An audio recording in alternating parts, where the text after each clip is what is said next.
हम टॉपिक पढ़ रहे हैं एक्सरसाइज 4.4 के लिए। ठीक है, इसमें सबसे पहले डिफिनीशन आ रहा है ज्योमेट्रिक सीक्वेंस की।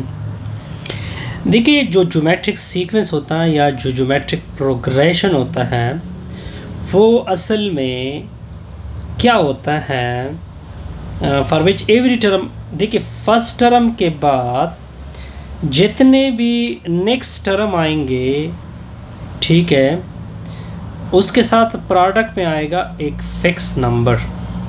ठीक है, यानी फॉर एग्जांपल मैं आपको एक सिंपल एग्जांपल देता हूँ, फिर इससे ये चीज़ क्या हो जाएगी क्लियर।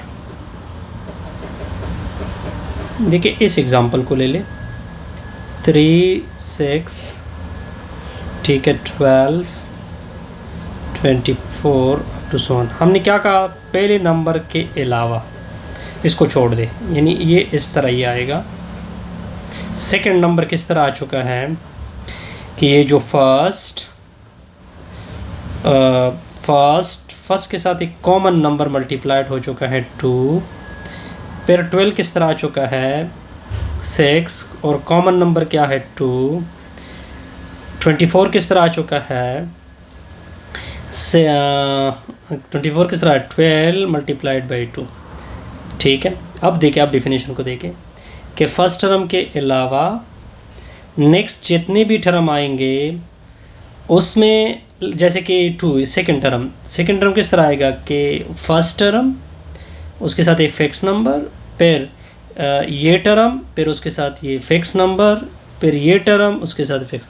इसको बोलते हैं ज्योमेट्रिक सीक्वेंस, या इसका इन अदर वर्ड मतलब क्या होता है, वो सीक्वेंस जिसमें कॉमन रेशो सेम हो। मतलब क्या बना कि 6 को 3 से डिवाइड करोगे कितना आता है 2, ये आसान डिफिनीशन है। 12 को 6 से डिवाइड करोगे कितना आएगा 2, 24 को 12 से डिवाइड करोगे कितना आएगा 2। इसको, ये आसान डिफिनीशन है, मैं मैक्सिमम इसके ऊपर फोकस करूँगा कि वो सीक्वेंस जिसमें कॉमन रेशो, यानी उसकी डिवीज़न सेकंड को फर्स्ट, थर्ड को सेकंड, फोर्थ को वगैरह वगैरह इस तरह डिवाइड करते जाए, उसमें कॉमन रेशो अगर सेम आ रही हो तो उसको क्या बोलते हैं, ज्योमेट्रिक सीक्वेंस बोलते हैं। क्या बोलते हैं, ज्योमेट्रिक सीक्वेंस। सेकंड एग्जांपल के ऊपर देखें, 1 - 1/3, 1/9, -1/27 अप टू सो ऑन। कहते हैं ये एक ज्योमेट्रिक सीक्वेंस है। इसको शॉर्टली हम ज्योमेट्रिक सीक्वेंस को कैसे डिनोट करें, जीपी, यानी ज्योमेट्रिक प्रोग्रेशन। ज्योमेट्रिक प्रोग्रेशन भी इसको कहते हैं। ओके, अब देखिए, हमने आपको सादा बताया था कि -1/3 को 1 से डिवाइड करें, इससे -1/3, 1/9 को -1/3 से डिवाइड करें, इससे भी -1/3 अप टू सो ऑन। अगर आप देखिए सारों में एक कॉमन रेशो आ रही है तो ये कौन सी सीक्वेंस होगी, ज्योमेट्रिक। अब एक चीज़ और नोट कर ले, ये जो फिक्स नंबर होता है इसको कॉमन रेशो कहते हैं। क्या कहते हैं, और इसको किस से डिनोट किया जाता है, आर से। कॉमन रेशो को किस से डिनोट किया जाता है, आर से। ये एक और एग्जांपल लेते हैं, इसमें और क्लियर हो जाएगा। a, AR up to so on AR⁻n-1, इससे आगे आएगा AR⁻n-2। ये भी एक GP है, यानी ज्योमेट्रिक प्रोग्रेशन है या ज्योमेट्रिक सीक्वेंस है। क्यों, क्योंकि AR को A से डिवाइड करोगे R आएगा, AR² को AR से डिवाइड करोगे R आएगा, AR³ को AR² से डिवाइड करोगे R आएगा। थ्रू आउट कॉमन रेशो कितनी आ रही है, R आ रही है, यानी सेम आ रही है। AR⁻n-2 को AR⁻n-1 से डिवाइड करोगे, क्या आएगा, इस वजह से ये एक GP बन जाएगी। क्या बन जाएगी। अब ये एक इंटरेस्टिंग रिमार्क मैं आपके सामने लिख रहा हूँ। ये रिमार्क है जो if we write the recursive relation for geometric sequence अगर हम रिकर्सिव रिलेशन लिखना चाहे फॉर ज्योमेट्रिक सीक्वेंस देन तो क्या होगा। रिकर्सिव रिलेशन में क्या होता है, ए एन प्लस वन होता है ना। ए एन को अगर मैं किससे मल्टीप्लाइड करूँ, आर से मल्टीप्लाइड करूँ तो हमें क्या आ जाएगा, ए एन प्लस वन आ जाएगा। ठीक हो गया।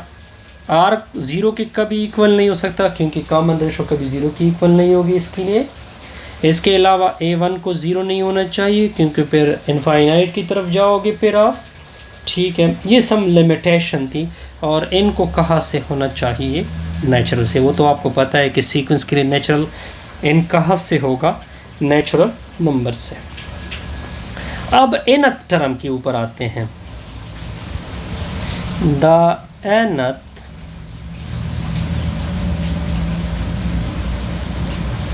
term of a geometric sequence।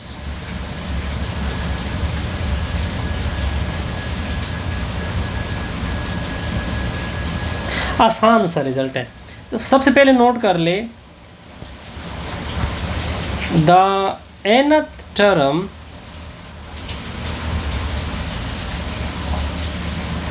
of a geometric sequence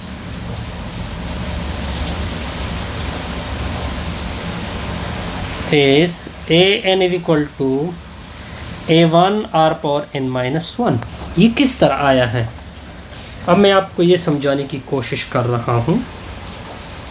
ये प्रॉपर जनरलाइजेशन से निकाल लेते हैं। ज्योमेट्रिक में जो फर्स्ट टर्म होता है वो इस तरह आता है, यानी a1 हमने कहा था कि a1 खुद आएगा, लेकिन इसी a1 को मैं इस तरह भी लिख सकता हूँ, a1 1 की पावर 1 माइनस 1।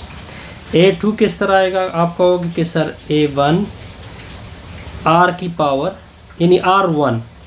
ठीक हो गया, या इस तरह लिख सकते हो a1 r की पावर 2 माइनस 1।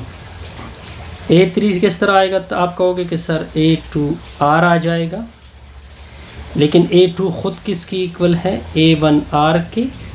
किसकी इक्वल है, a1 r के। ठीक हो गया, और साथ साथ क्या आएगा, r आएगा।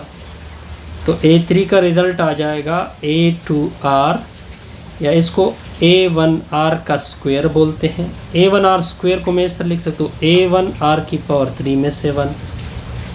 a4 आप कहोगे कि सर प्रीसीडिंग टर्म ए थर्ड, फिर ए आर आ जाएगा। a3 किसकी इक्वल है, ये a3 ऊपर से आप बता सकते हैं, a1 r। ठीक है, डॉट 3 माइनस 1। इससे को आप इस तरह भी लिख सकते हो, a1 r की पावर 4 माइनस 1। अगर मैं इसको जर्नलाइज कर दूँ तो आप आसानी से इससे नकल कर सकते हो कि सर एक तो a1 रूट आ रहा है, सारों में क्या आ रहा है, a1 आ रहा है। ठीक है, मसला किस में बनता है, r में बनता है। अच्छा, r तो आएगा, और किस में मसला बनता है, पावर में। जब a1 था तो 1 माइनस 1 था, जब a2 था तो 2 माइनस 1 था, 2 के लिए 2 माइनस 1 था, 3 के लिए 3 माइनस 1 था, 4 के लिए 4 माइनस 1 था। अब क्या है, ए एन है तो क्या लिखोगे, n माइनस 1। ये था journal formula for geometric sequence. Okay, इसके बाद हम एक और टॉपिक पढ़ेंगे। ठीक है, लेकिन आपके लिए जर्नल फार्मूला मैं इसके लिए क्वेश्चन में प्रॉपर यूज़ करूँगा। ये अभी से आप क्या कर ले, नोट कर ले।